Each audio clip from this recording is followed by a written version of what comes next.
Wentz on a bench. Let's open the black book. Hey, yo, what's up, everybody? It's me, Joey P, Joe Pisapia, and welcome to the Fantasy Black Book right here on the Brawl Network. It is me, it is the Welsh and the Scott Bogman, and we're talking all things fantasy football for you right here, courtesy of the Brawl Network, in conjunction with my ITL in this league, boys. And gentlemen, it was a very eventful Week 13, to say the least. It's still going on as we're sitting here recording this on Monday. We still got not one, not two, but 3 games left to play. Very odd set of circumstances. It's amazing. A very odd set of circumstances for teams that are waiting and waiting and waiting to see whether or not they're getting into playoffs. I got to say, 2020 taught us one thing, boys. It's definitely that life is about waiting for things. I can tell you that much.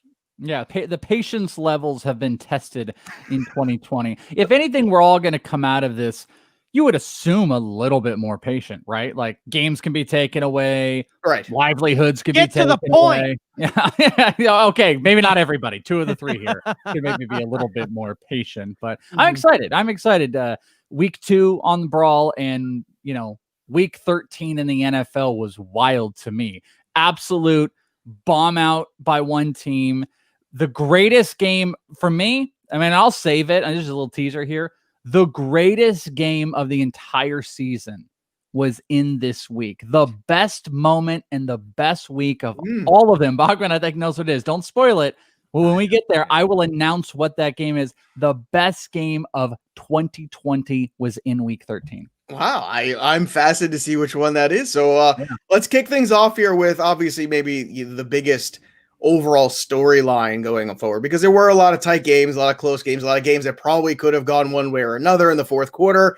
But let's start with the fantasy implications of what's going on with the Eagles here. And I teased the Wentz on a bench in the very beginning of the show, which, by the way, for just $19.99, you can get your Wentz on a bench. Forget the elf on the shelf. You get the Wentz on the bench. You pay it right to me. Just send it to my PayPal or my Venmo. And next thing you know, it comes in a nice sack to your house. Get it? Because he's been sacked 46 times this year. That's right. I kind of like this idea. I think we should hit up the powers to be at Brawl and see if we can try to quickly capitalize on this. Like this week, we essentially, anyone copywriters don't listen to this. We take an elf on the shelf. We paint it green. We probably bend one of its arms the wrong direction. I mean, you're forgetting about all the accessories. Yeah, a crutch, a cast, a boot. Well, we sell those separately. And that's how we make money. An extra collectible elf on the shelf, which is essentially any other team defender taking the ball from Wentz on the bench and turning it for a pick six. And we paint this thing green, and we go sell this before Christmas. This is genius. I think here's what's so great about it. However it's constructed, it doesn't matter, because after the first day that your kid has it, it could be on the floor broken. Dad, what happened to my Wentz on the bench? That's what it does. It breaks. It immediately breaks. Put him in the game. That's what he folds under pressure. This is how you make millions. This is how millions are made off of Carson Wentz's just god-awful play. Well, it was. And let's get back to that, because they did eventually put Jalen Hurts, who actually had a nice touchdown pass to Greg Ward in this game.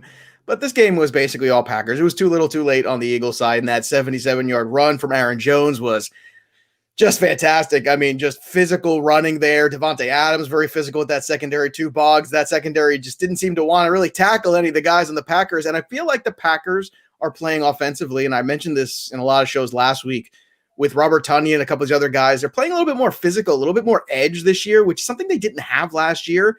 And I feel like that's very important, because I think the NFC is more wide open than people realize. So maybe, just maybe, this is something that really bodes well for the Packers this year in the playoffs as opposed to last year. Yeah, the Packers are definitely in that mix 100%. And Aaron Rodgers, I just keep thinking of what if the Packers took Justin Jefferson? What if they drafted one of these great T. Higgins, anybody? Packers. Who did they take? The whole board. Who did they take in the first? I don't even remember. Jalen Reagor. Yeah, well, no, that was the Eagles. No, the Packers. The Packers. Oh, I thought we were talking about the Eagles still. I'm sorry about that. My bad. No, I forgot who the Packers took too. The hell they definitely take? Well, it wasn't a wide receiver. We know that. Was it? It wasn't the tight end. Jordan Love. That's what they took in the first round. He was the MVP of the Packers. I'm going to make a statement right now. Jordan Love is the MVP of the Packers. You know why? Just his presence alone has motivated Aaron Rodgers to be Aaron Rodgers again. So I think Jordan definitely Love, not Devontae Adams. It's definitely not Devontae Adams. Jordan Love. By the way, a record for Aaron Rodgers in this game too. We'll give a little Aaron Rodgers love. Can you believe this? I can't believe we're here. 400 passing touchdown for Rodgers. That's the fastest ever to get there. 193 games. That's basically simple math out there for people.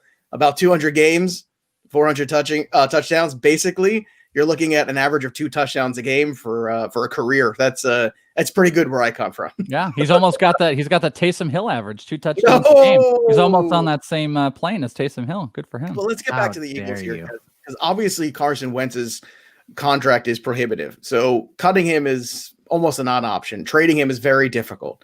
But I do think they're going to find a way to eventually. I think everybody would just be better off, guys, if we just moved on. That's my feeling, is that this guy clearly has, and you can blame it on a culmination of events.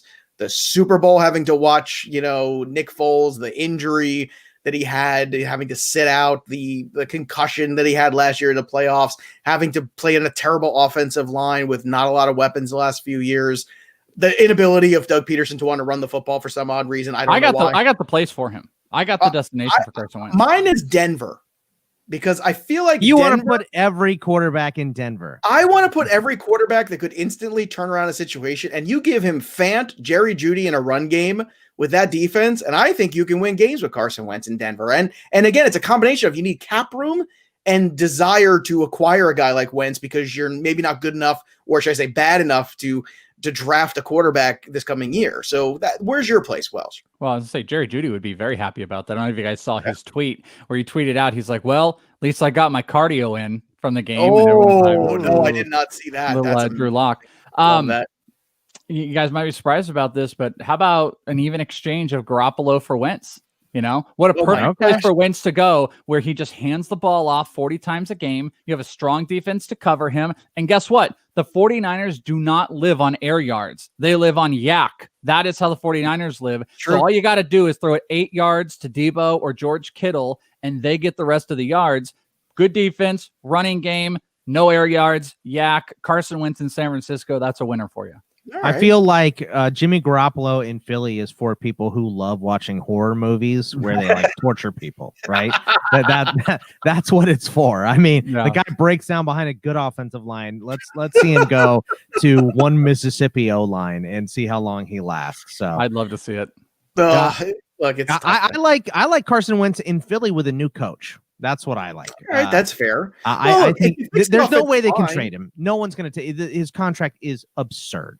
No one's going to take that. So how many more years have to stick? Garoppolo has the same thing though. Just even swap of those guys. It's 2 more years, but he counts like $59 million against the cap in the second year. I'm pretty sure Garoppolo 59, not 59 million. Okay. Yeah, it's some absurd number. It's not that high. But do you think, regardless, guys, that they should just let Jalen Hurts play out the rest of the year? Because you're not going to beat New Orleans next week anyway. Are you just better off just seeing what you have in Jalen Hurts? Regardless? Yeah, you're 3-8, 100%. If they were like 5-7 or something like that, maybe you could have a quick turnaround on the back end of the year. No, you have 3 wins on the year. Go to Jalen Hurts, 100%. Jalen Hurts will start a game this year. I don't know when it's going to be, but he will start a game this year. There's no way the Eagles come out of this disastrous of a season without seeing what they have in Jalen Hurts on the first year. I agree. All right, let's move on to the Cleveland Browns. Yes, the Cleveland Browns, who just locked up a playoff spot. And look, last time they were relevant, 2007, when they were 10-6. It's been a long time since then. It's 2020, just in case you're keeping score at home. And this game was basically over in the first half. I'll tell you what, like Tennessee, I know in garbage time came back, and I know it got real close at the end there. But, I mean, the Cleveland Browns just dominated this game, and maybe it was not fair because, Baker Mayfield had a few consecutive games there where he was playing in terrible weather conditions where they didn't throw the football at all. It basically played into the strength of the team, and they got a bunch of wins off of running the football, playing defense, and the terrible weather really kind of helped them. But last 2 weeks, they're opening things up, with all these touchdowns, 4 touchdowns for Baker Mayfield in the first half. 3 of them, by the way, came off play action, which, again, I keep saying this is the best version of Baker Mayfield. When you are running that play action, when you're running the ball efficiently with Chubb, and you could turn around and not let him sit in the pocket and try to make irresponsible throws. Boggs, I mean, I know this is a loaded question for Mr. Pittsburgh Steeler here, but still, the Cleveland Browns, I think are kind of dangerous, right? Because this is a team that runs the football and plays defense, and typically those kind of teams in January do okay in the playoffs. Yeah, I mean, I have absolutely no faith in Baker Mayfield. That's fair. Forward. So this is the cycle of Baker Mayfield that we see. He has a game, a couple weeks ago, he threw 5 touchdowns, and everyone was saying Cleveland peaked. Then they come back down, and now he throws 4 touchdowns, and they almost gave this game away. I mean, it probably isn't as close as the 6-point spread here, but it was close enough to go, man, the second half, they really look bad. So Cleveland has swings. They're almost there. I don't think this is the year for them, but they're definitely building on a good foundation here, and they've got a lot to look forward to moving forward. Was this that the Cleveland Browns were so good, or the Titans defense was so abysmal? Look, obviously the Titans defense has been a problem, and the Titans have gotten into a lot of these games. This game with Pittsburgh, they get down in games and then they make it close at the very end, and this is not a good recipe for W's. So I think it's a combination of those things. I don't want to be as negative about Baker Mayfield as Bogman is. Although I do agree with him to a certain extent that I'm still not sold. But at the same time, Tennessee is this team that is very Jekyll and Hyde week to week. They were on a better streak the last 2 weeks, and now it's all come crashing down. And look, I know A.J. Brown got banged up early in this game and then came back in. I know Derrick Henry had the fumble. But it's like, when you get down, if you're the Tennessee Titans, and you stop running the football, that's when you get away from the strength of your football team. I mean, the strength of the football team is Derrick Henry. I don't care if you're down by 3 to 7 or 14. You run the football. I lost my mind too. I was asking Boggs because I missed portions of this game, watching portions of it, and like the final drive, Jeremy McNichols vultured that touchdown off when he came in, but then he continued through the drive, and I was like, why is Derrick Henry not in? There's no reason for this guy not to be in at every moment of the game. And are you in that bad of a spot? I mean, that's the problem with the Titans. If they're going to be successful, it's going to be built off of the run. Essentially what the Browns did to them. They're going to build off the run, try to play action with 2 explosive receivers. And their defense was so bad it was taken away. That what did they give up? 35 first half points to the Cleveland Browns? Yeah. I mean, get the hell out of here. It's unbelievable. 38. If you 38. Yeah, 38. Who's keeping track? I tend to think this might be a little bit about Tennessee's defense completely falling apart than it is so much that the Cleveland Browns are a powerhouse. Their wide receivers are still Nick Chubb is the difference maker. He opens everything up. But I just, Bogman said this on In This League, and I kind of agree with it that, like, are you going to be the guy that's going to go and trust Baker Mayfield going into week 14 against Baltimore? Watch him get it handed right back to him. I'm trying to mince my words here a little bit, not to be offensive, but you know what I'm saying? Like, he's going to get it pushed back next week. Well, to that point, the last time he had the 5 touchdowns out was October 25th at Cincinnati. He had 5 touchdown passes in that game. Then in the next 3 against Vegas, Houston, and Philly, he had 0 passing touchdowns in the next 3 games. Well, the Vegas game was one of those terrible weather games for sure. It was, but then you have Houston and Philly. Give me excuses for those, Joe. Houston was also, there were 2 terrible weather games in Cleveland back-to-back weeks. It was, one of them was Houston, and the other one was Las Vegas. So that was the 50-mile-an-hour winds game, if you recall, both of them back-to-back. Well, the Vegas one was. I know one of these others was bad. Yeah, we talked about on the DFS show. It was the you're Texans right. 12 of 20. But then against Philly, he threw 22 passes. He had 2 against Jacksonville, and then this 4 against Tennessee. Look, the nice thing about Mayfield, if you're a Browns fan, is that we've seen QBs go on runs. We've seen Joe Flacco do it. We've seen Nick Foles do it. So if Baker gets on this next level run during the playoffs, Cleveland's going to be hard to beat. They do have the pieces. There's no way I have trust in Mayfield. No, and that's fair because he is, spit the bit quite a bit at times here on the NFL level. I'd also point out, when Joe Burrow was on the field, Baker Mayfield would have easily been and consensusly been the worst quarterback in this division. Now he's being treated like he's the best quarterback in this division. He ain't that. He ain't that either. Real quick, fantasy question. Corey Davis, has he officially gotten back into our good graces for 2021? Like, has he done enough this year? Do you guys feel if he's in my good graces, he's in good graces, and he's in my good graces right now. I mean, I had to push for about 4 or 5 weeks against Bogman for Corey Davis, but he's getting the lion's share. And AJ Brown also, he's such an anomaly, and I don't know if we're going to walk into 2021 being able to say, is this guy this big of an anomaly? Because the year before, He had these crazy yards per catch, so many catches that he was then able to turn into big plays. But he did it again this year. It's like a 40 catches and whatever it was, 8 touchdowns or whatever it's been at. He's just not a volume player. He's become Deshaun Jackson. That's who he is. He's become Deshaun Jackson, but body type version. Yeah, but I'm not trying to do body type. I'm just saying, all he is here for, he's Will Fuller. He's just big plays, but that doesn't mean he can be the number one guy. And they've treated Corey Davis like the dominant target share guy, and they've done it all year. So I think you have to believe it. All right. Whether or not you believe the Jets really had a chance to win that football game, they lost this week, and their defensive coordinator just got fired this afternoon. So can I announce that? Can I announce? Sure. This was the best game. I figured this was what you were going to say. So the best game of the entire season because it had everything that you want, everything that you wanted. You had a little bit of an underdog. Then you're like, is this story going to end on a bad note? Are the Jets going to win a game? Nope. The Raiders come in last minute, take it away, not necessarily like in a Hail Mary, on an 8-man in the box blitz, which got Greg Williams fired. Completely open. Henry Ruggs, one of the fastest guys in the NFL, is going to burn by anybody. All Derek Carr has to do is throw it into the end zone, gets it to Ruggs.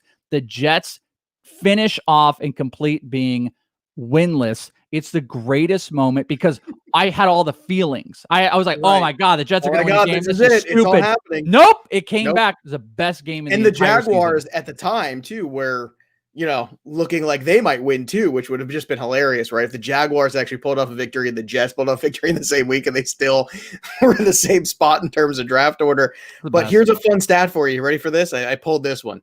No team this year with less than 30 seconds left in a game, no NFL team has brought 8 or more guys on a pass rush this year. So it's probably the last time you're going to see that this year as well. And Greg Williams got fired. The only way that this could have been a better story is if Gase was also fired. It would have had every element. They haven't fired a coach in season since 1975. Did you know that? I don't know. It would have been like Avengers Endgame. It would have had everying. I think Greg Williams should have gotten a raise. I mean, you were basically on the precipice of winning this game and not getting Trevor Lawrence.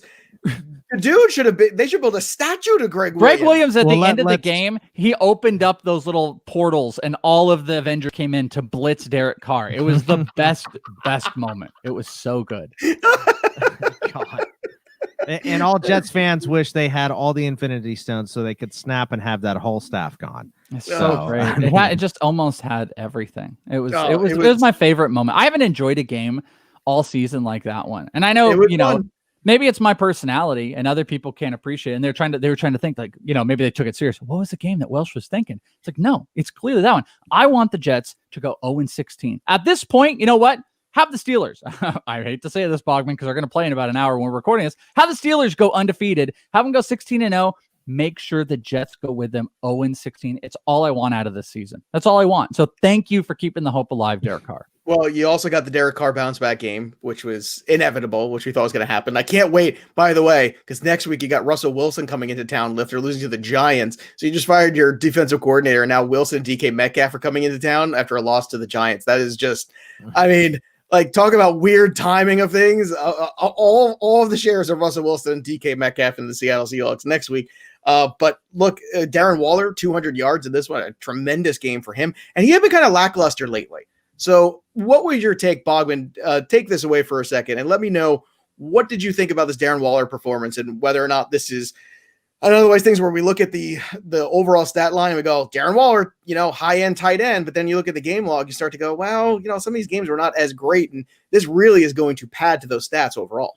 Yeah, I mean, I really loved it because it beat my buddy Will in one of our leagues, which was fantastic. But I mean, you're right. It was 4 for 23 the week before. Good game the week before that against KC, 7 for 88 and 1, 3 for 37, 5 for only 22, but he scored.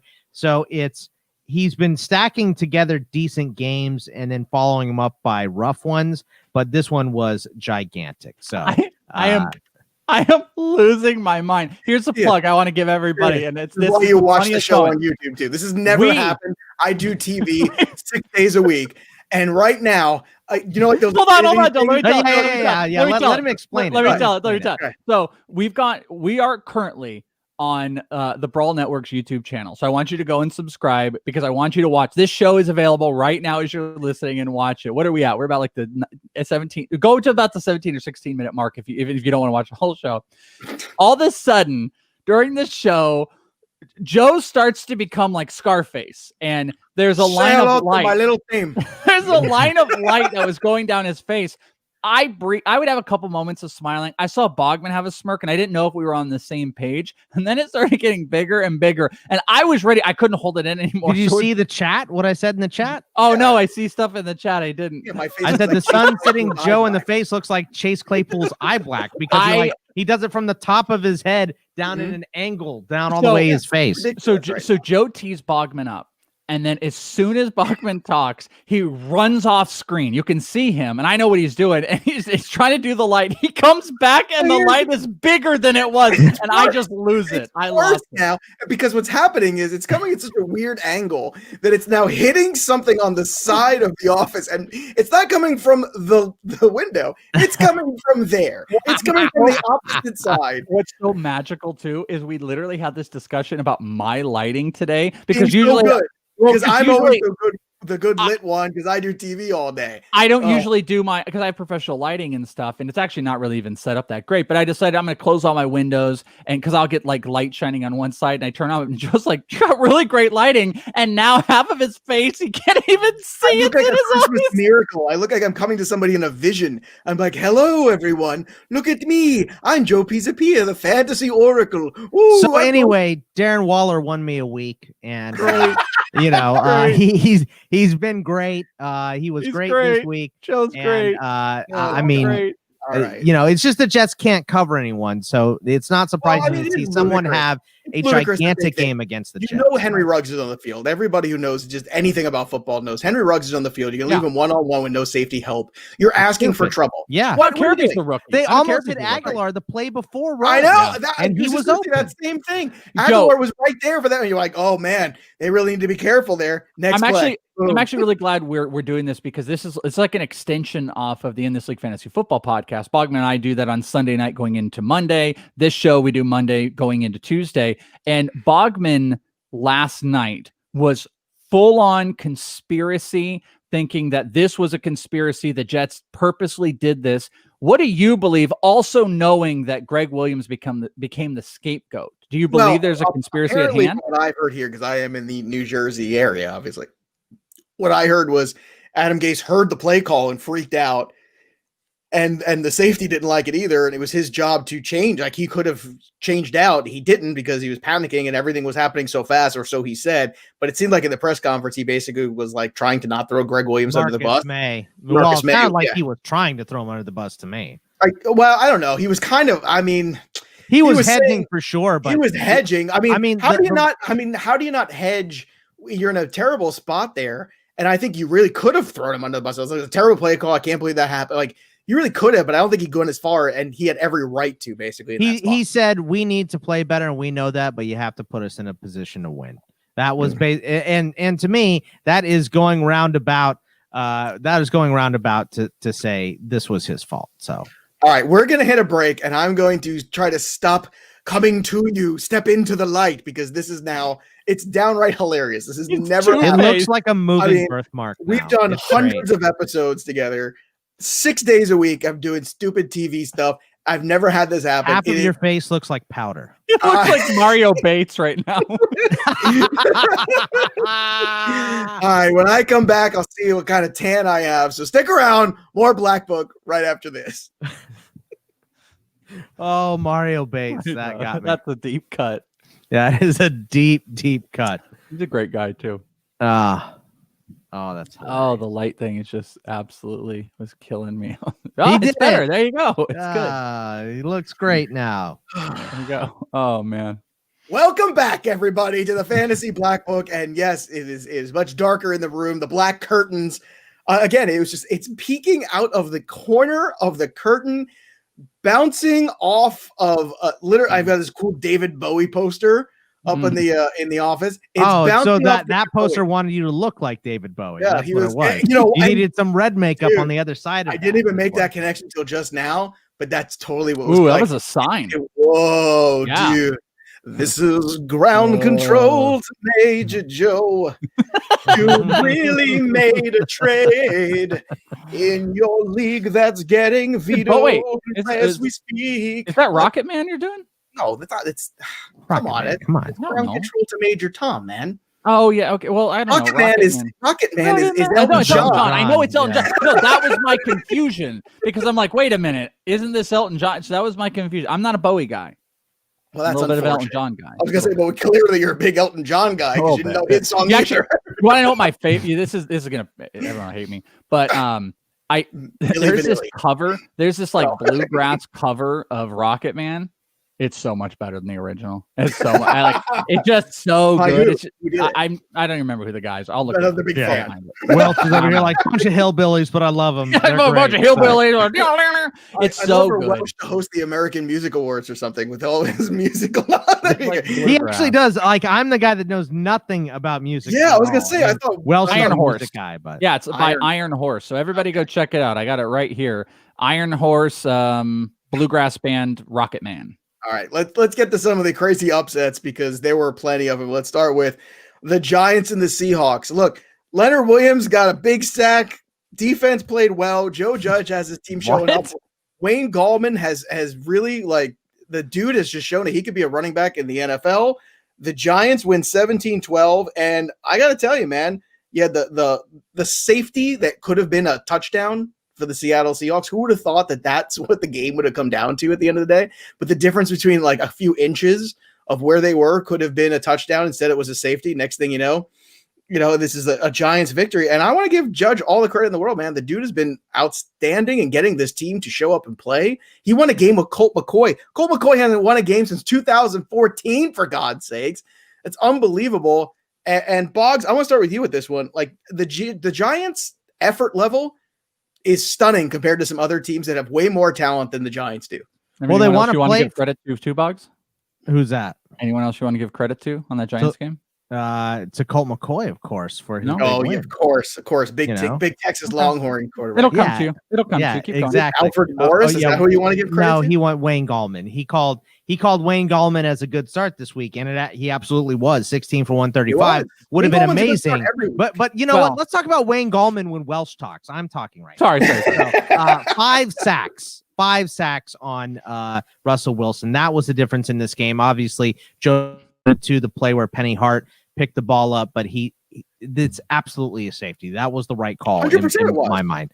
But a few inches one more way. That's right. Been different. And what we'd all do for a couple extra inches, right? So I'm with you on that. So but this was the Giants defense playing well, and look, they are playing for their coach. They love Joe Judge. He's the new hire there. This isn't like watching the Jets play, who don't want to play for Adam Gase. This isn't like watching the Eagles play, who clearly have no respect for Doug Peterson anymore. They want to win for this guy, and they still have an opportunity. That's why I think Washington and New York are going to be the teams fighting here down the stretch. Mike McCarthy doesn't have it working in Dallas.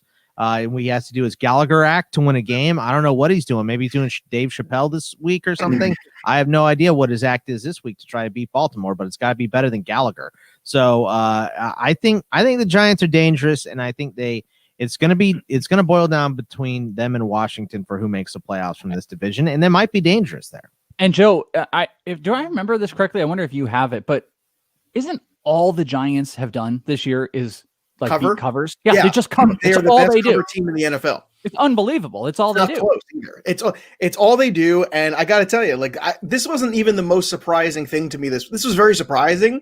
But having watched the Giants this year, it's not that surprising. I mean, they compete, and it's more surprising that they did it without Daniel Jones. I think that's the thing for me. And Gallman, look, this is the first time in 5 games or 6 games where he hasn't had a touchdown, but he had great performances in this game. He had some great runs in this game. And I got to tell you, this is a whole new Wayne Gallman. We did not see him year over year. And I also want to talk about the offensive line, because going into the season, everyone laughed at me when I said the Giants are going to have a better record than the Jets. And everyone's like, nah, you're crazy, blah, blah, blah. USA Today had the Jets having a better record than the Giants. And I said, well, this is a big bunch of nonsense because the Giants had a good draft. The Giants had a good offseason. They addressed the offensive line. And if Wayne Gallman looks like this running the football behind this offensive line, just breathe this in for a second. Imagine a healthy Saquon Barkley with this offensive line next year. Because I'm going to tell you right now, if Wayne Gallman looks like a stud, wait till you see Saquon Barkley with the same line next year because they are playing fantastic. It comes back into the question, we've kind of done in a couple different spots over the last couple of months, Joe, is that whole who is number one, and Barkley is in that spot. And back to Gallman for a second. The big impetus to all of this was Bogman and I were on with our boy Seeley over on All In Sports, and I had just randomly picked Gallman to have a conversation against the struggles that Elliott's had, and that's where this whole thing spiraled over a couple of days. But Gallman, if I remember correctly, could have had that other touchdown, but he sprinted 60 yards, and Alfred Morris came in, and Alfred Morris ends up getting bold. Had to go get some oxygen. Yeah, absolutely. So Gallman has been a stud. He's been a stud. That offensive lineman has been studly. And to all of your point, there's a lot of good things moving for them. It's just not going to be on any real fantasy side besides Wayne Gallman moving forward, because Colt McCoy is an atrocious quarterback. I know Bogman loves him. He's a horrible quarterback. How dare you? The way they win is make sure the ball is in his hands the least amount of times possible. And the wide receivers are not play next week. So that's the good news for the Giants. That would be great because Colt McCoy trending in that direction. Now, as surprising as this game was, I will go on record as saying I am more shocked by far of the 45-0 drubbing of the Chargers by the New England Patriots because this game was over in basically the second quarter. I mean, and I understand the Chargers have had trouble with special teams, and clearly it reared its ugly head again. But this one with the blocked field goal, you had Gunnar Olszewski running back the touchdown for 70 yards. It's the first time they've returned a punt for a touchdown since 2014. Everything's 2014 today. And look, 28-0 at the half. Welsh, look, the Patriots are not a dominant team. But what's so frustrating right now is that the Patriots, I look at their schedule and I look at the Dolphins' schedule and I go, I feel like the Patriots are going to find their way into the playoffs right now. I think it's possible. I don't know how far they can go. It's amazing to me. This is still the most amazing stat. I had a couple of people actually hit me up because I talked about this on ITL that Cam Newton rushed for his 11th rushing touchdown of the season. He has more than double rushing touchdowns than passing. He has 5 total passing touchdowns, 3 which have come in the last 4 weeks. 5 passing touchdowns, 11 rushing touchdowns. It's like a high school offense and an NFL defense. It's like Air Force. It's 100% like an Air Force team. It's crazy. Honestly, that's the stat line you get from Malcolm Perry and Zeke Daniels and guys that play at those military academies that run the triple option. You get 80 yards of rushing with a couple touchdowns and maybe 50 yards of passing, and you hope a score. That's what you get. Three times this season, he's passed for under 100 yards. So you're right. They could be trending in that direction. And as Bogman had noted to me, Belichick has done a good job of understanding his team and pressing, this is what we have, so this is how we do it. But they also can completely fall apart. I don't think they're say it like Montel Jordan, though? Does he sing it? This is how we do it. This is how they do it. Yeah. Cam Newton rushed for touchdown. This is how we do it. Not throwing it to James White anymore. Yeah, this is how we do it. Yeah, this is good. We derailed now. I don't like the team is unbelievable. To watch Cam Newton is difficult to roster and manage whatsoever. And I just don't. He has a legit shot to end this season under double-digit passing touchdowns, and he could have started almost every single game. That's crazy. We're getting closer to a notion, though, of the Patriots and the Buccaneers both being in the playoffs. And that is hilarious to me because it's the Patriots also had the most players opt out for the season. They lost Tom Brady, their quarterback. They haven't had Gronk in 2 years. Edelman was a non-factor this year. Really, the job that Bill Belichick has done, if he gets this team into the playoffs, as funny as it sounds, it's like I think Joe Judge is a guy who should get Coach of the Year votes, but I think Belichick should get Coach of the Year votes if they get into the playoffs because he's just doing a lot with nothing, really. They just got so much less than they're used to having, and they are somehow willing themselves. And I'm telling you, look at the schedule, and I look at Miami's schedule, and I do not like Miami's schedule, and we'll get to them later on in the show. But Boggs, 45-0. I feel like the Chargers, I think this might be Anthony Lynn's swan song here. And I love Anthony Lynn, but we talked about this just last week, didn't we? We said, you've got these names on defense, but they ain't showing up. And you just need to, he's a good leader. He's a good football man. He's a great dude. But this feels like this is going to be another opening where a coach can come in, Boggs, with another young franchise quarterback like a Deshaun Watson or Justin Herbert. These jobs that are going to be open potentially this year are stunningly good. Mina Kimes had a couple good lines yesterday. She drew up the Jets play as a tank, which was hilarious.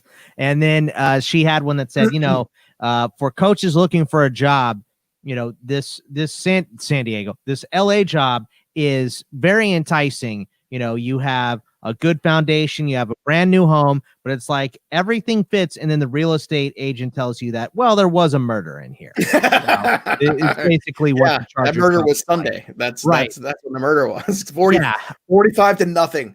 To Cam Newton offense. Oh. You can't have this. This is not a good enough effort for this team. So it's kind of, when you start to look at what is happening, you got to say that Anthony Lynn is gone after this year. And I know it's kind of been a foregone conclusion before this, but you're absolutely right. This has got to be his swan song. I mean, Herbert is going to win them a couple more games. They have a nice foundation, but they got to get somebody else in here to coach. I'd like to see. I think he's actually a really good just leader.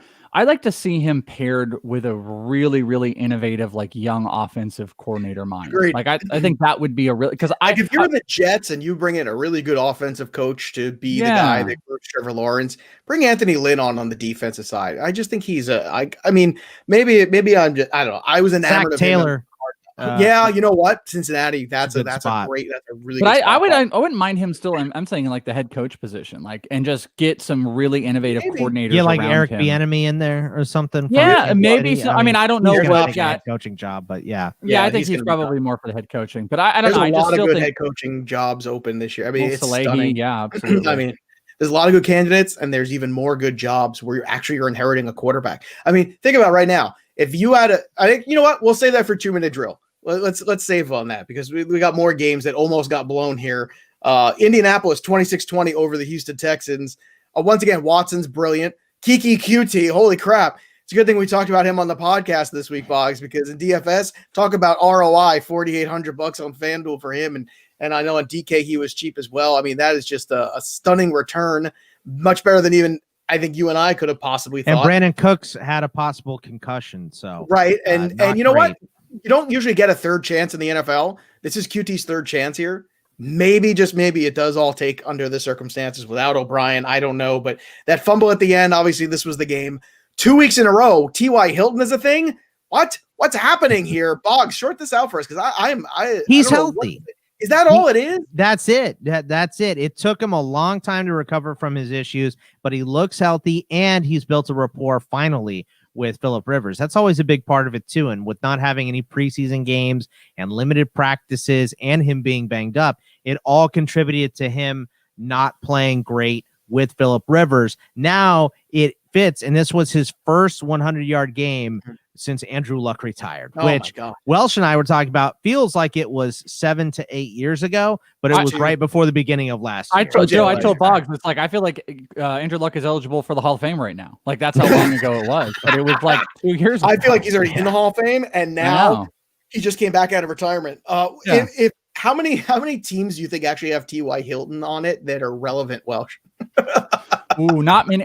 I have Hilton in one league, but I don't think I think I haven't started him since week 4. That's what I mean. You either haven't started him because you're terrified. I cut him in a spot or two. It's terrible. I mean, I think it's really, really minimal because now, Bogman and I were discussing, we were looking at waivers. Your top 2 waiver guys for this week are actually coming from this game. I think Kiki QT was under 27% owned on Yahoo, and T.Y. Hilton was right around the 40% mark. I would assume after week 12, Hilton was picked up just out of speculation and talent, but QT was still sitting out there coming into this game. We talked about it last week.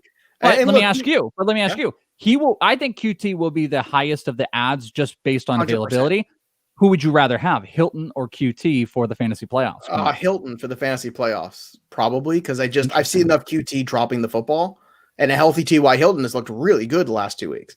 So, I mean, and every single time QT plays more than 50 snaps, he gets hurt the next Well, week. that's another thing. Well, but no, like they're both injury risks, so I think true. that marginalizes personally. But I think Ty Johnson's another guy too is probably going to be heavily added to. Yeah, no, I think QT and Ty Johnson, inversely, and Ty Colin Johnson too. That's 2 good games in a row for him in Jacksonville. He's a sneaky little ad in a deeper league. That's a guy to keep an eye on for next year. Like, this is that time of year where people kind of check out, and then you see some little performances, and you go, that's a name to think about next year. Like Cole Kmet had a good game.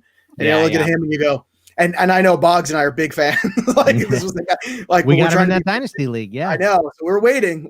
I said the exact same thing, Joe. The exact same thing on ITL about Colin Johnson. I went on a little tirade about it just because this is a guy that, from a dynasty perspective, he looked like he was hook him. He was getting up there. He was getting the deep balls. I mean, he was being trusted more. He got the 2-point conversion. It was just like a young Mike Evans that was out there. Ooh, but Jacksonville, Jacksonville also produces some decent talent, and it's like how much is real and how much is just scheme here. But Colin Johnson is a guy that I would be trying to pick up cheap for dynasty on the offseason. All right, let's run one more. I guess we could call it upset.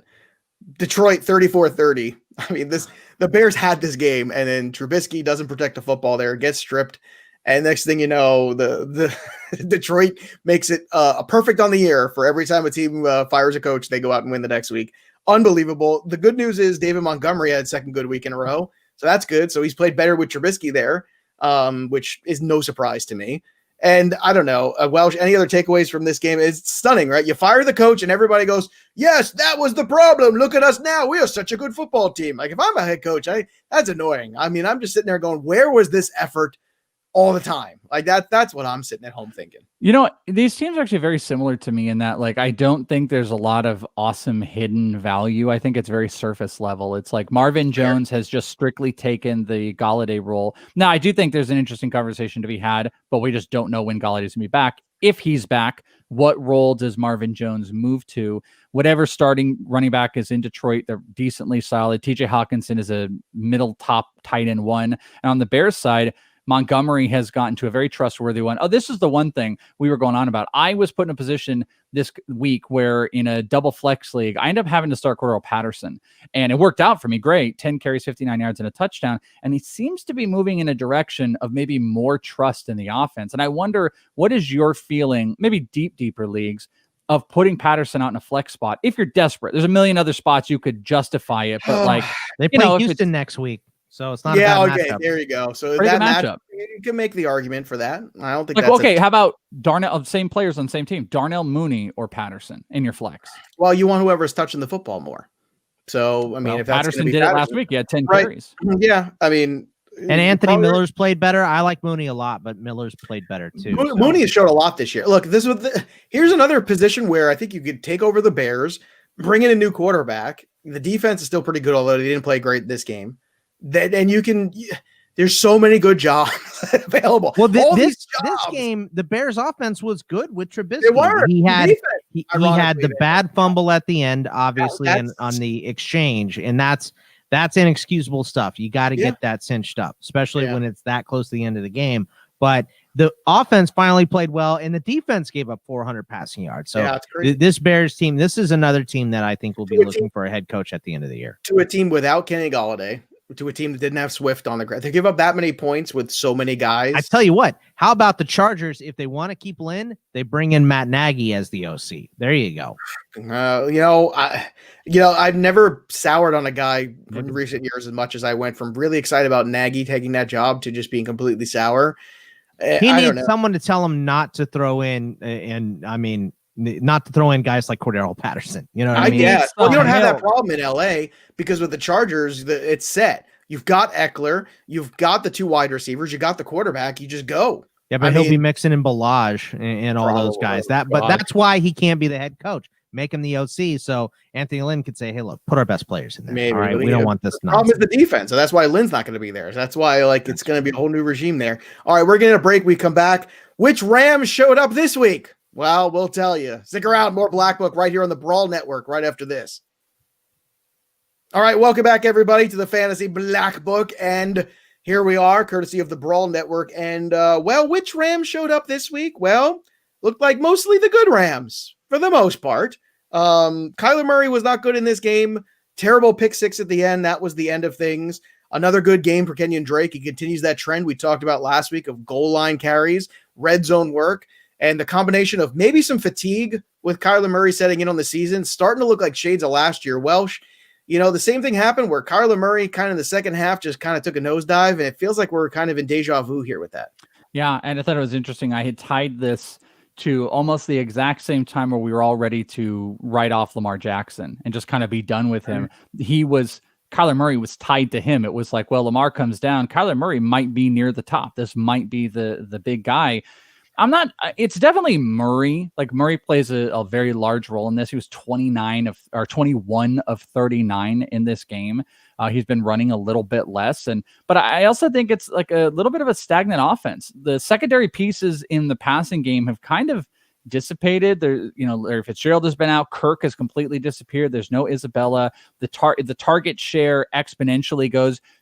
DeAndre Hopkins had as many targets as Keyshawn Johnson, Chase Edmonds, and Dan Arnold combined. The 13. They just don't spread the ball around, so it all goes to Hopkins. They have to hope. So again, if you're talking about a quarterback that's weird because Kirk has had good moments sometimes, but that's my whole point. Is like Kirk has been there, Isabella's been there. Now he's almost in a position. Murray's in a position of one look. And then he's done, and he's throwing an incompletion. He's not able to find playmakers and other progressions. And the running game is okay. Chase Edmonds has disappeared. Kenyon Drake is getting a little bit more volume. But if this happens early on, they get from behind, and then they just start reeling. It feels like the offense is really stagnant, and Kyler Murray is like an exponential mascot of the stagnant offense. So I'm not sure it's just him. I think it's an entirety here. Two stunning stats for you, Boggs. You ready for this? Yeah. Sean McVay is 7-0 now against the Arizona Cardinals for his career, and he is 32-0 when his team is leading in the first half of this game. So in the first half of games, they are undefeated under Sean McVay when they have a lead going into halftime. That's kind of stunning. Well, I mean, it's funny that he knows how to keep a lead.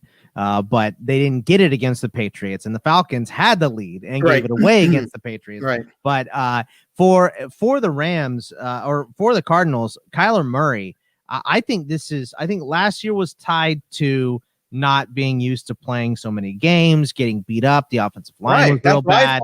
That was exactly my thinking. This year, I think it's that AC sprain. I think that was a bad sprain. I think for a lot of quarterbacks, they probably would have sat. I think Kyler Murray is trying to be a tough guy.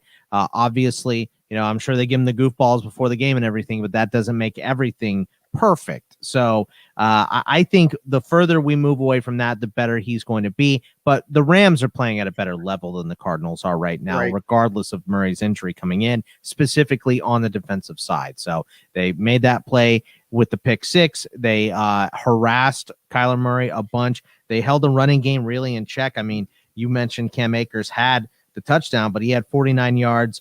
Edmonds had 28 yards, but the big X factor in the run game is Kyler Murray, and they held him to 15. So I think this was more the Rams winning this game than the Cardinals losing it at the end of the day.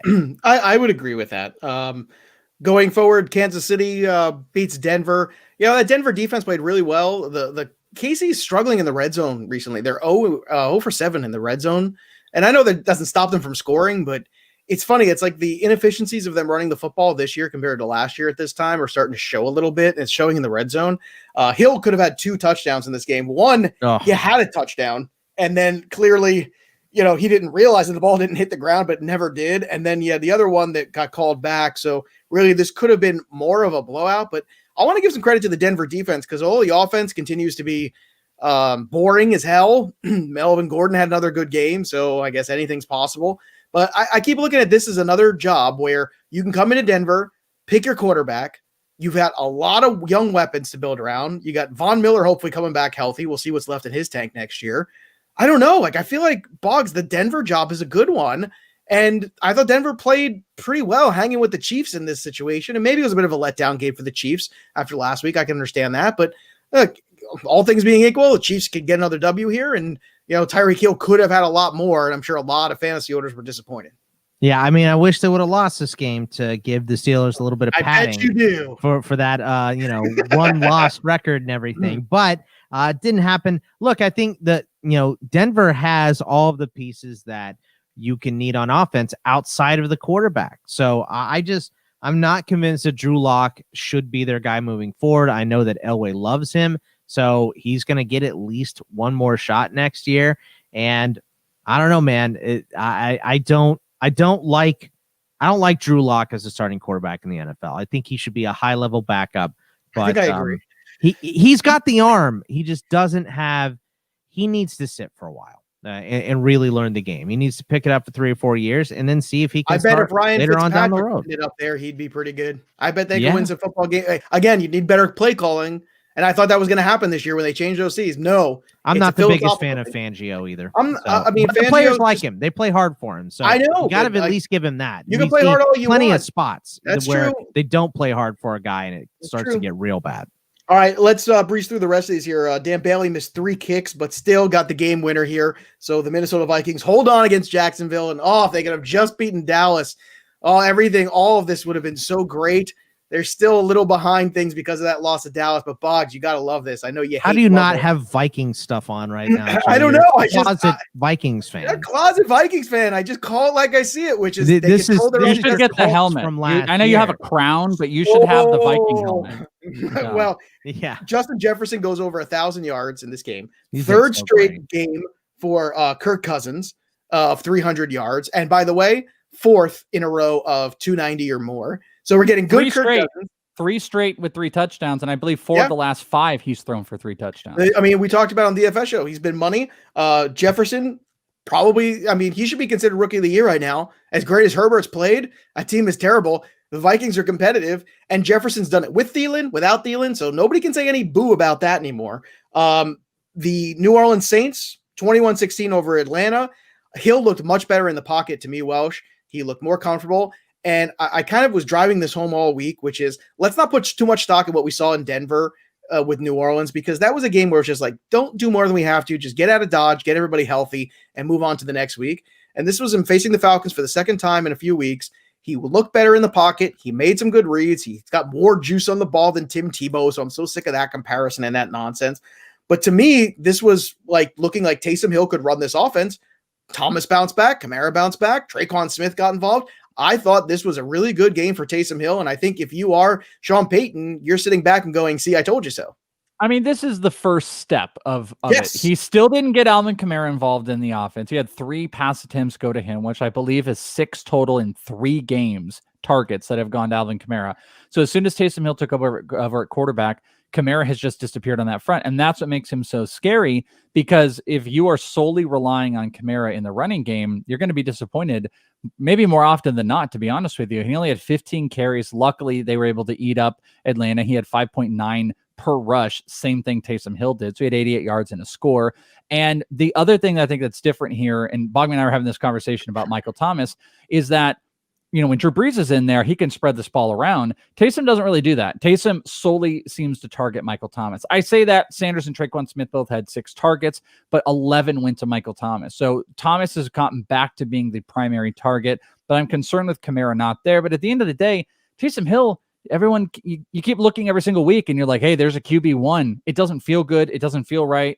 And then he produces, and then he does it somehow. You know what? It's almost like Josh Allen's rookie year. Does that make, remember? Yeah, that's a lot more like Josh Allen's rookie year with the Bills, where it was like, well look at him run. 30 and throwing his first touchdown, though. Come on. Yeah, like, but I know we're doing. I like Taysom Hill as much as the next guy. He was awesome at BYU. You don't like him as much as the next guy. I hate him as the fantasy investment. I want Drew Brees in there. I want him throwing the ball to Michael Thomas. I want him throwing the ball to Alvin Kamara. I think he's 30. Is he that old? Yeah, he went to BYU. He went on a mission for a while and came back to play. And I think he had a 5th year at BYU as well, because he had so many injuries when he was there. So I'm more experienced with Taysom Hill from CFF than anybody is, and I like his game and everything. It just doesn't translate to the NFL that well. I think this is an experiment that is not going to work out for Sean Payton in the long run. All right, very good. Last game here, Cincinnati, Miami. Gross. 19-7. No, I'm not going to skip it because I do want to talk about what was Mike Thomas thinking. He just made a beeline on a kick for Jakeem Grant and just plowed him. And and basically it kind of reinvigorated the Dolphins, who look incredibly flat in this game. And it was a weird spot there. I love Brian Flores running out on the field and and looking to get in a fight with somebody. It was great. I don't know what they were thinking. They woke a sleeping team there. And next thing you know, Dolphins win this game. But there's a bigger question about the Dolphins, which brings us to our 2-minute drill, and it starts right now. So here's the question. Upcoming Miami schedule after this lackluster win with Tua against the Cincinnati Bengals, where, yes, Gesicki was good, and that's great and all, but Parker's a non-factor, and this offense just puts up 19 points altogether. Next 4 games, they got the Chiefs, the Patriots, the Raiders, and the Bills. Do you think there's a win anywhere in here, Welsh? And if so, is it a win with Ryan Fitzpatrick or Tua Tagovailoa? I think there's one. I'm going to give one win in there, and I think that's the Raiders one. But boy, I mean, it's a rough go. I mean, I see where you're on the road, by the way. Not that it matters, but they have 2 home games, Patriots and Chiefs, and then Raiders and Bills are away. I mean, I see your take on like the Patriots coming back through, and that's a really rough schedule. But I mean, Miami has a really strong defense. They're 8-4. Well, the Pats play the Jets. They play the Dolphins. So they control their own destiny there. Yeah. They always play competitive with the Bills, and they play the Rams Thursday night, which is my nightmare come true. It's the Rams, a team that I have no idea what to expect on a Thursday night game against my Patriots. I mean, it'll talk about a disaster waiting to happen. I think there's one. I would, if I were putting money down, I'd go 1-3 the rest of the way through Miami. It's really hard to bank on I think the lack of offensive talent they have. I mean, Myles Gaskin and Mike Gesicki were your leaders this week against Cincinnati, and Parker thrown out of the game, and he's been a little sus. And I don't know. I'm not the biggest Miami fan. It's amazing what they've done, but I think it's 1-3. Bogman, do you think they're 0-4, 1-3? They get more wins? 2-2. I got them over the Patriots as well. Look, okay. they've been the thorn in the side of the Patriots during this run. So you're going Vegas for the Patriots too.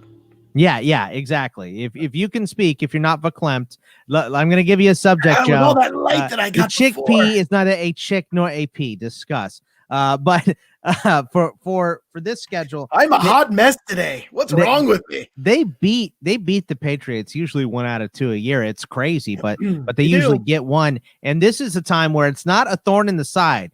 You can put the dagger into the Patriots, Dolphins. You can do it. You can end this playoff streak. Hey, they beat New England in New England last year, week 17. It was terrible. Exactly. So do it. So step up and beat the Patriots. End this era for them. It's what we all want to see. Kill them. Make them die. I am sick of them. Wow. Come on, Dolphins. You can do it. McCarthy-esque pep talk you're giving here. I can't wait to get the watermelons. All right, Greg Williams. Yeah, Greg Williams. Geez, settle down. Looks like Greg Williams just got. I'm not Greg Williams. I have a job. Oh, burn! Go get your shine box, Greg Williams. All right, that'll do it for us. Make sure you follow us over at the Brawl Network, and you can follow us on Twitter individually at Is It The Welsh, at Bogman Sports, at Joe Pisapia 17.